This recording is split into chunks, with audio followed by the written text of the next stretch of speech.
Hi hello నమస్తే welcome to సుప్రీతీస్ kitchen.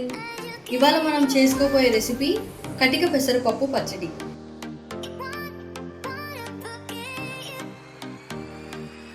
దానికి కావాల్సిన పదార్థాలు: పచ్చి పెసరపప్పు 1 కప్ అండి, ఇంగువ, తగినంత ఉప్పు, ఎండు మిరపకాయలు కారానికి సరిపడా వేసుకోవాలి, చింతపండు, జీలకర్ర. ఇవన్నీ ఏంటంటే మనం మిక్సీ జార్లో వేసుకొని రుబ్బుకుందాం. ఇదిగోనండి, 2 నిమిషాల్లో మన కటిక పెసరపప్పు పచ్చడి రెడీ అయిపోయింది. ఇందులో ఏంటంటే మనం పెసరపప్పు వాడుతున్నాం కాబట్టి ఇందులో పోపు అనేది వేసుకోము. ఒకవేళ మీరు పచ్చడి పెసరపప్పు అలాగే ఎండుమిరపకాయలు నానబెట్టి చేసుకున్నట్లయితే మనం పోపు అనేది దీంట్లో వేసుకుంటాం. అందుకే నేను ఇందులో పోపు వేయలేదు.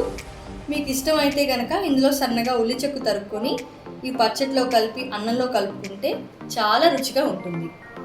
ఇంట్లో కూరలు ఏవి లేనప్పుడు చాలా తొందరగా చేసుకునే రెసిపీ అండి ఇది. సో ఈ రెసిపీ మీకు నచ్చింది అనుకుంటున్నాను. ఈ రెసిపీ కనుక మీకు నచ్చినట్లయితే లైక్ చేయండి, షేర్ చేయండి అండ్ సబ్స్క్రైబ్ చేయండి. Thank you.